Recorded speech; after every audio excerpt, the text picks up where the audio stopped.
బాలీవుడ్ చాలా బాగా నడుస్తుండింది. Shahrukh Khan, Salman Khan, Hrithik Roshan, Aamir Khan box office ని రూల్ చేస్తుండే. అండ్ తోడుగా రంబీర్ కపూర్ కూడా వచ్చాడు వాళ్ళకి పోటీగా. షారుఖ్ ఖాన్ ఏవేవో కొత్తగా తీయాలని ట్రై చేశాడు. అండ్ సల్మాన్ ఖాన్ ఏం తీసినా హిట్ అవుతుండే. అండ్ ఆమిర్ ఖాన్ కి అయితే తిరుగు లేకుండే.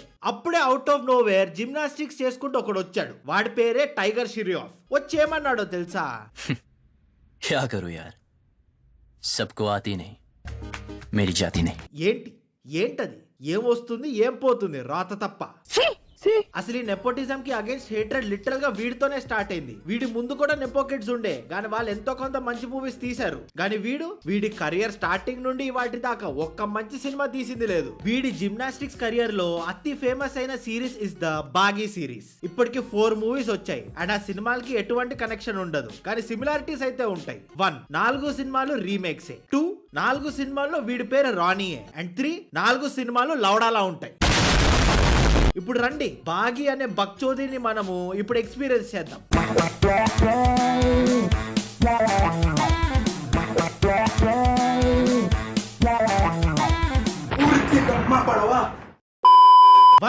వనక్కం 301 డైరీస్ కి స్వాగతం. ఇవాళ మనం మాట్లాడుకోబోయే రోజ్ చేయబోయే సిరీస్ వచ్చి బాగీ సిరీస్. హిందీలో బాగీ అంటే రెబెల్ అని అర్థం. అందుకే బాగీ 1 మన రెబెల్ స్టార్ ప్రభాస్ సినిమా వర్షాన్ని చెడదెంగారు. నిన్ను అన్న పాపానికి ఇంట్లో ఇజ్జతికి ఇసం పోసుకొని చేస్తారా.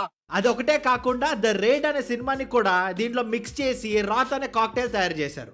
సో ఈ సినిమాలో మన రోటీ తినే రాతగాడు కేరళకి పోతాడు. ఎందుకంటే వీడి ఫాదర్ వీడిని ఈ అంకల్ దగ్గరికి పోయి కలరియా పట్టు నేర్చుకోవాలని ఫోర్స్ చేస్తాడు. చూడు టైగర్, అందరి ఫాదర్స్ లా నేను నిన్ను ఇంజనీర్ అవ్వు, డాక్టర్ అవ్వు అని ఫోర్స్ చేయను. అవునా డాడీ, అయితే నేను నా ప్యాషన్ ని ఫాలో అవ్వచ్చా? లేదు, నేను చెప్పిందే చేయాలి. నువ్వు ఈ అంకుల్ దగ్గరికి పోయి కలరియా పట్టు నేర్చుకోవాలి. సో వాళ్ళ ఫాదర్ ప్యాషన్ ని ఫుల్ఫిల్ చేయడానికి ట్రైన్ ఎక్కుతాడు. అండ్ అక్కడే మనోడికి గాల్లో మాట్లాడే నాటు నిబ్బి కనిపిస్తుంది. లిటరలీ వానతో పాటు సిచ్యువేషన్ షిప్ లో ఉంటది. బికాస్ ఈ సిచ్యువేషన్ జరుగుతున్నప్పుడు ఆ వాన ఈమెకి బ్రెడ్ క్రమ్మింగ్ చేస్తుందని కంప్లైంట్ చేస్తూ ఉంటది. నీకు నచ్చినప్పుడు వస్తావు, మళ్ళా వదిలేసి వెళ్ళిపోతావు. నాకు నువ్వు కావాలన్నప్పుడు నన్ను గోస్ట్ చేస్తావు. Why are you doing this to me? You know I love you, but I am not getting if you love me to. ఆ తింగర్ తనం ఈ రాతగాడికి క్యూట్ అనిపించి వీడి అమ్మాయికి అట్రాక్ట్ అవుతాడు. అండ్ వీడి అట్రాక్షన్ చూసి ఈ అక్క డిస్ట్రాక్ట్ అయ్యి వానని గోస్ట్ చేసి వీడిని తగులుకుంటది. అది చూసి వానకి జెలసీ వస్తది. Because situation ship, right? So next station లో ఎమ్మటే వాన పడుతుంది. అండ్ మళ్ళా బ్రెడ్ క్రమ్స్ ఇస్తది. అది చూసి మన నాటు నిబ్బి మళ్ళా రివర్స్ వచ్చి వానతో డ్యూయట్ పాడుతుంది. చేతిలోన చేసి చెప్పేయవా నన్ను ఎన్నడూ విడిపోనని. తెలియనోళ్ళకి చెప్తున్నా, సిచ్యువేషన్ షిప్ ఇదిగో ఇలానే ఉంటది. ఆ డాన్స్ చూసి ఒకవైపు మన రాతగాడు ఎగ్జైట్ అవుతుంటే అదే టైంలో ఇంకొకడు కూడా బాగా ఫీల్ అయిపోతుండే. అట్రాక్షన్. ఈ అన్న మన సినిమాకి విలన్ అన్నమాట. సరదాగా ఈయనని సుబ్బారావు అని పిలుద్దాం. ఎందుకో తెలీదు, ఈయనని చూస్తే నాకు సుబ్బారావు అని పిలవాలనిపించింది. సో ఇప్పుడు ఈ సినిమా మన రాతగాడు, నాటు నిబ్బి అండ్ సుబ్బారావుకి మధ్యన లవ్డా ట్రయాంగిల్ అన్నమాట. Sorry it's actually quadrilateral. మనం వానని ఎలా మర్చిపోతాము? ఈ సినిమాలో వీళ్ళిద్దరు ఎప్పుడెప్పుడైతే ఎదురు పడతారో అప్పుడు ఎమ్మటే వాన పడుతుంది. ఈమెని వాడి నుండి డిస్ట్రాక్ట్ చేయడానికి. క్లైమేట్ తో, వెదర్ తో, లాజిక్ తో సంబంధం ఉండదు. జస్ట్ వీళ్ళిద్దరు GPS లొకేషన్ సేమ్ చూపిస్తే చాలు వాన పడిపోద్ది. వాళ్ళ ఫాదర్ ప్యాషన్ ఫుల్ఫిల్ చేయడానికి వీడి అంకుల్ దగ్గరికి పోతాడు. పోయేదేదో సక్కంగా పోతాడా అంటే లేదు. టైగర్ ష్రాఫ్ గురించి తెలిసిందేగా. అది నచ్చక ఈ అంకల్ వీడిని ఫుల్ గా టార్చర్ చేయాలని డిసైడ్ అవుతాడు. రోజు పొద్దునే లేవాలంట. చలి పెడుతుందని లేసలేవా? శాతం అయితే లేసలేవా? తెల్లారు లేచి తల్లిదండ్రులు పని పోతుండే నిద్రవాడికి ఎట్లా సిగ్గు అనిపిస్తున్నా నీకు? అందరి కోసం కుకింగ్ చేయాలంట. టైం పాస్ కి ఇలా గంట కొట్టాలంట. ఓ షిట్, గంట పగిలింది. అందరికి ఫుడ్ వడ్డించాలంట, గ్రోసరీస్ కొనాలంట. బేసిక్ గా పనోడిని చేస్తారు వాడిని. ఇప్పుడు ఈ సుబ్బారావు గురించి మీరు తెలుసుకోవాలి. చూడ్డానికి మంచి చాక్లెట్ బాయ్ లా ఉంటాడు, కానీ చేసే పనులే డార్క్ చాక్లెట్ కంటే చేదుగా ఉంటది. బ్రో ప్రపంచం మొత్తంలో ఫైట్ క్లబ్స్ నడుపుతాడు. అండ్ ఆ ఫైట్ క్లబ్స్ లో ఫస్ట్ రూల్ ఏంటంటే, The first rule of Fight Club is you do not talk about Fight Club. Sorry and అన్న ఇంత పెద్ద బిల్డింగ్ లో టాప్ లో ఉంటాడు. అండ్ వాడిని చేరాలంటే ఓ పెద్ద ఆర్మీని దాటిపోవాలి. పెద్ద గోడలు కట్టేదే భయపడి బయటికి ఎవడిపోతాడని కాదు, లోపలికి ఎవడొస్తాడని.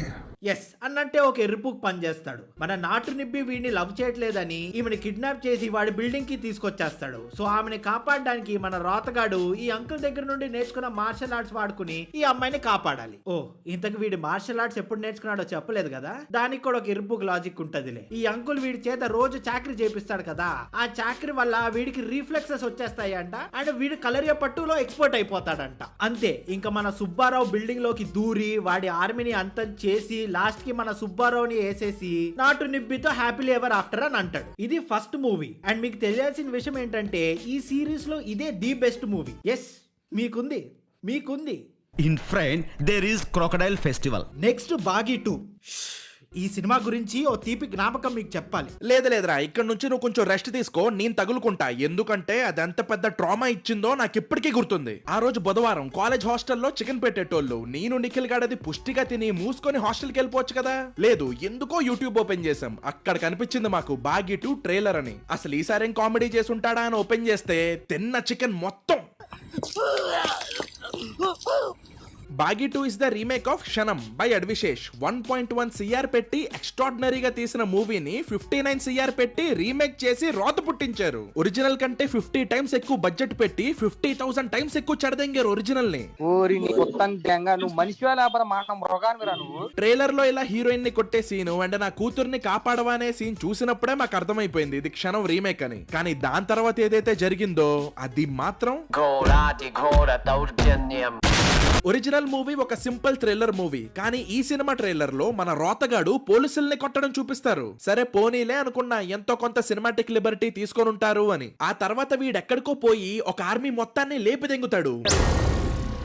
ఏం మాట్లాడుతున్నావురా, నరాలు కట్ అయిపోయింది. మెషిన్ గన్ వాడతాడు, బాంబులు పేలుస్తాడు, హెలికాప్టర్ లోకి లాంగ్ జంప్ చేస్తాడు. రే ఒరిజినల్ లో ఇవన్నీ ఎక్కడున్నాయరా? క్రియేటివ్ లిబర్టీ కాదు ఇది, క్రియేటివిటీతో చేసే లవడా పంతి ఇది.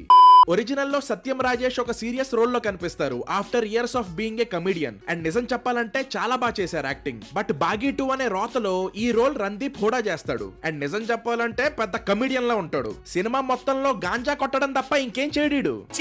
ఒరిజినల్ లో ఒక పర్టికులర్ లేడీ విలన్ గా చేసింది. ఇప్పుడు ఆమె పేర్లు ఇంకా ఫోటోలు ఎందుకులే, మళ్ళీ FIR లేస్తది. తను పిల్లని కిడ్నాప్ చేసే రీజన్ ఎమోషనల్ గా ఉన్నా లాజికల్ గా ఉంటది. కానీ దీంట్లో ఎర్రిపూకులా ఉంటది. అది ఎందుకో చెప్తా చూడు. ఇందులో విలన్ మనోజ్ బాజ్పాయ్ గారు చేస్తారు. అసలు అది ఎందుకు చేశారో ఆయనకే తెలియాలి. ఇందులో ఈయనకి పైసలు పిచ్చి ఉంటది అనమాట. అందుకే పోలీస్ అయినా సరే డ్రగ్స్ బిజినెస్ చేస్తూ ఉంటాడు పక్క నుంచి. సైడ్ ఇన్కమ్ అనమాట, ప్యాసివ్ ఇన్కమ్. వీడింకో ఎర్రిపోకుంటాడు. వీడికేమో వీడి కూతురు వద్దు, ఎందుకంటే ఈమె వీడి కూతురు కాదు వీడి కూతురు అని. అందుకనే వీడి తమ్ముడి చేత వాడి కూతుర్ని చంపించబోయే టైంలో విలన్ వచ్చి ఆపేస్తాడు. ఏమైందిరా అని అడిగితే నిజం మొత్తం కక్కేస్తాడు. ఎలా అంటే ఇప్పుడు కొంతమంది ఎచ్చులకి పోయి వాళ్ళ క్యాలిబర్ కంటే ఎక్కువ మందు తాగి కక్కేస్తారు చూడు, సేమ్ అలానే కక్కేస్తాడు అనమాట.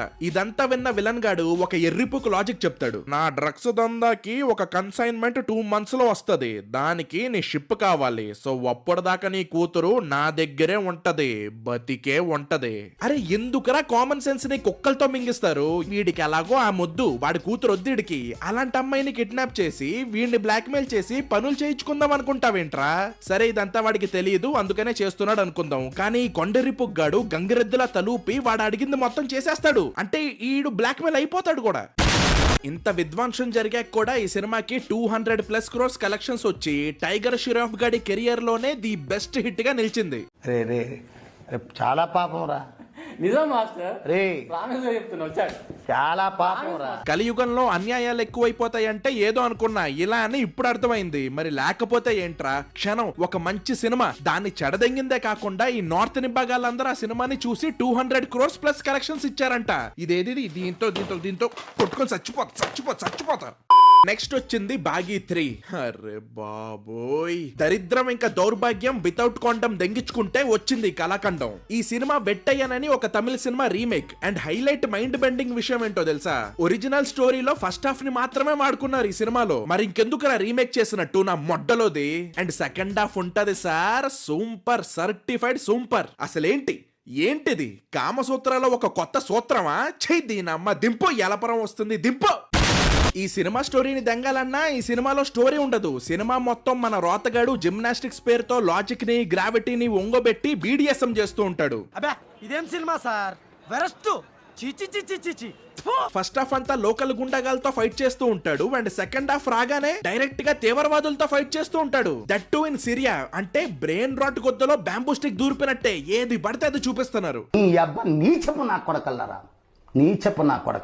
ఇంకా మన రోతగాడికి ఒక అన్న ఉంటాడు. వీడేమో వెరీ సెన్సిటివ్ ఫెలో. ఎంత సెన్సిటివ్ అంటే కామెడీ సీన్స్ చూసి అందరూ నవ్వుతే ఈ ఎర్రిపుగ్గాడు మాత్రం ఏడుస్తాడు. ఐ మీన్ మినిమం సెన్స్లెస్నెస్ కూడా ఒక హద్దు ఉంటది. మళ్ళా ఈ సెన్స్లెస్ సుబ్బారావు గాడు ఈ సినిమాలో ఒక పోలీస్ ఆఫీసర్ అవుతాడు. కానీ పోలీస్ గా చేసే డ్యూటీస్ ఏవి చేయడు. వాళ్ళ తమ్ముడు చేత కొట్టించి లాస్ట్ లోకి వచ్చి క్రెడిట్స్ దెంగేస్తాడు ఈడు. అంటే టిపికల్ ఓల్డ్ తెలుగు మూవీస్ లో ఉండే పోలీస్ అన్నమాట ఈడు.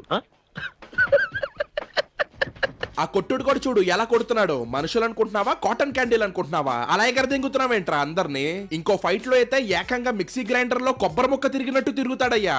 చెత్త మనుషులు, చెత్త బతుకులు. ఈ సెన్సిటివ్ సుబ్బారావు గారు కొట్టేసిన క్రెడిట్ వల్ల వీడిని సిరియాకి పంపుతారు. అదేదో తొక్కలో మిషన్ కి. వీడి పేరే జలాల్ గాజా ఏకేఏ జలగా. వీడి దగ్గర ఓ గోండాగాడు దాక్కున్నాడు. వాడిని పట్టుకొని తెచ్చేయి, ఇండియాకి తెచ్చేయి. అరే వాడేమైనా బిర్యానీ పార్సలారా తెచ్చేయి అంటున్నావు? దీని అమ్మ వైఆర్ఎఫ్ స్పై యూనివర్స్ ని, రోహిత్ శెట్టి కాప్ యూనివర్స్ ని కప్లింగ్ చేసి పడమింగారు కదరా. చిచ్చి వీడక్కడికి పోయాక ఇద్దరు మహానుభావులు వచ్చి వాడి ముక్కు పగలు దెంగి కిడ్నాప్ చేసేస్తారు. అండ్ ఈ సర్కస్ అంతా మన రోతగాడు వీడియో కాల్ లో చూస్తూ ఉంటాడనమాట. అంతే ఇంక ఈ అక్కతో కలిసి సిరియాకి వచ్చేస్తాడు. అదేదో అత్తారింటికి వచ్చినట్టు వచ్చేస్తాడు. అంతే ఆడు అక్కడికి రీచ్ అయిన వెంటనే మనోడు చేసే ఫస్ట్ పని ఒక పోలీస్ స్టేషన్ కి పోతాడు. సర్ జలాల్ గాజా ఏకేఏ జలగా వాడి దగ్గర ఒక గుండాని పట్టుకోవడానికి మా అన్న ఇండియా నుంచి వచ్చాడు సార్ ఇక్కడికి. కానీ ఇప్పుడు మా అన్ననే కిడ్నాప్ చేసి పడదెంగారు sir. My brother is in between bastards sir. Please help me sir please. ఇదంతా విన్న పోలీస్ గాడు దెంగేరా నువ్వు ఇక్కడ నుంచి దెంగేయ్ అని అంటాడు. అసలు ఆడిలా ఎందుకన్నాడో తెలిస్తే వాడి అడ్రస్ కనుక్కొని వాడి ఇంటికి వెళ్ళి వాడి మొహం మీద ఉమ్మూసొస్తారు మీరు. అసలు వాడిలా ఎందుకన్నాడంటే ఇలా తిట్టేసి వాడిని పంపేస్తే వాడి వెనకాల ఒక పోలీస్ ఆఫీసర్ ని పెట్టి ఈ రోతగాన్ని ట్రాక్ చేసి వాడి ద్వారా జలగగాన్ని పట్టుకుందామని ఇది ప్లాన్ అనమాట. ఏంటి ఇప్పుడు ఇదంతా స్మార్ట్ వర్క్ అని అనుకుంటున్నావా నువ్వు? లేదు గుద్ద బల్బ్ అని అంటారు దీన్ని మా ఊర్లో. ఇంకెందుకురా నీకు ఈ జాబ్? వెళ్ళి బ్లో జాబులు చేస్తూ కూర్చో. ఇంక ఈ లవడాలో లాజిక్ గురించి తెలిసిన తర్వాత ఈ సినిమా గురించి మాట్లాడుకొని బొక్క. ఆ తర్వాత ఇంకేముండదు. 6 ట్యాంకుల్ని లేపేస్తాడు అండ్ 3 హెలికాప్టర్స్ ని ఎగరదెంగి దాని మీద కింగ్ కాంగ్ లా నుంచుంటాడు. లాస్ట్ కి విలన్ ని చంపేసి హ్యాపీ ది ఎండ్ అని అంటాడు. చోటీ బచ్చి ఓక్యా. ఆ తర్వాత వచ్చిందయ్యా బాగీ 4. ఎప్పుడొచ్చిందంటే వచ్చిందంతే, మనకి తెలియలే. 2025 లోనే వచ్చింది. ఈ దరిద్రం ఎంత దరిద్రమైన దరిద్రం అంటే ఈ దరిద్రం చూసాక ఒరిజినల్ సినిమా చూడాలన్న ఓపిక కూడా పోయింది నాకు. చచ్చిపోయింది. నిజం చెప్పాలంటే అసలు ఈ సినిమాలో ఎవరైనా హోల్ హార్టెడ్ గా డెడికేటెడ్ గా పనిచేశారంటే అది మన టైగర్ షిరియాఫ్ గాడే. తన క్యారెక్టర్ కి తన బెస్ట్ ఇచ్చాడనమాట. కానీ ఎండ్ క్రెడిట్స్ లో వచ్చే పేర్లు ఉంటాయి చూడు, వాళ్ళందరూ కలిపి ఈ సినిమాని చెడదెంగారనమాట. ఎందుకు నీకు బతుకు ఎందుకు నువ్వు బతుకుతావు? మీకు ఒక సీన్ చూపిస్తా, దాంతోనే మీకు అర్థమైపోద్ది ఈ కళాఖండం మామూలు రాడ్ కాదు, రాడ్కే రాడ్ అని. హీరోయిన్ మన రోతగాడితో కారులో వెళ్తూ ఉంటుంది. అప్పుడే సడన్ గా సైడ్ నుంచి, ఏంటి ఇది బాగా గుర్తు పెట్టుకోండి, సైడ్ నుంచి ఒక ట్రక్ వచ్చి గుద్ది దెంగిద్ది అండ్ కార్ ఇలా ఎగురుద్ది. బట్ 1 సెకండ్ ఆగు. రోడ్డు డైరెక్షన్ లో వెళ్తున్న కారు 90 degrees తిరిగిపోయి ట్రక్ చేత గుద్దించుకుంటది. దిస్ ఈస్ లైక్ నిబ్బీ girls getting attracted to toxic boys. ఏంటి ఇంత లేజినెస్? ఇంకెందుకురా సినిమా తీయడం, ఇంకెందుకురా ప్యాషన్? వెళ్ళి ప్యాషన్ ఫ్రూట్లు పిసుక్కోండి, ఎలాగో బత్తకాయల్లానే ఉంటాయి కదా. ఇంకో హైలైట్ ఏంటంటే ఆ కార్ వెళ్ళి ట్రక్ తో గుద్దించుకున్న వెంటనే రెడ్ కలర్ లో ఉన్న కారు బ్లాక్ కలర్ లో మారిపోద్ది. ఒరే అది కార్ అనుకుంటున్నావా లేకపోతే కలర్ చేంజింగ్ కాండం అనుకుంటున్నావా? నచ్చినట్టు కలర్ మారిపోతుంది. ఉందరా అసలు పూగా నీకు బుర్రుందా? ఈ సినిమాలో అందరూ మన రోతగాడిని గ్యాస్ లైట్ చేస్తూ ఉంటారు. రే నీకు అసలు జిఎఫ్ఏ లేదరా, నువ్వు లైఫ్ అంతా సింగిల్ గాడివేరా. అరే నేను చూశాను కదరా, ప్రతి రోజు కొట్టుకుంటూ సస్తావురా, నువ్వు సింగిల్ గాడివి, నీకు గర్ల్ ఫ్రెండ్ లేదు, ఇదంతా నీ హెల్యూసినేషన్ రా అని. బట్ వై చెప్తాను, but try not to puke.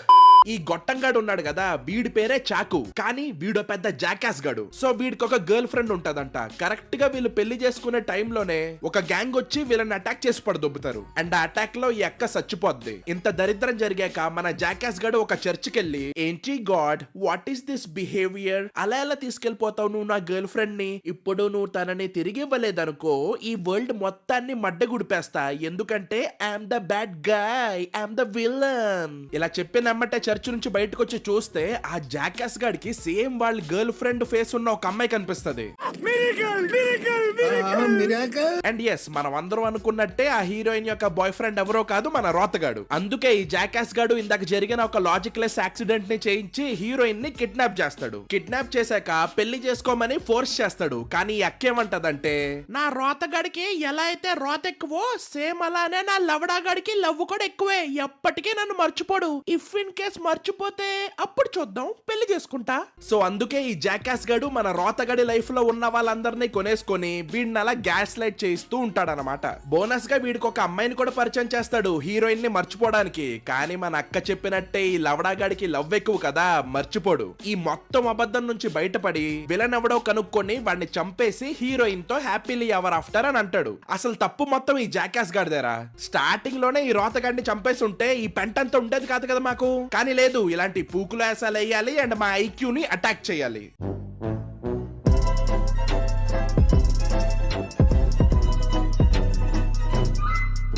So that's it for today guys. ఈ వీడియో కనుక మీకు నచ్చినట్లయితే 30k లైక్స్ చేసేయండి మావా. అండ్ ఈ వీడియోని మీ ఫ్రెండ్స్ అందరితోనూ షేర్ చేయండి. అండ్ 301 డైరీస్ ని సబ్స్క్రైబ్ చేసుకోవడం మాత్రం మర్చిపోకండి. అండ్ మీ అందరికి హ్యాపీ న్యూ ఇయర్ మావా. చాలా బాగా సెలబ్రేట్ చేసుకోండి. జనవరిలో ఒక కొత్త వీడియోతో కలుద్దాం. అండ్ టాపిక్ ఏంటని అడిగితే మీకు తెలుసు కదా.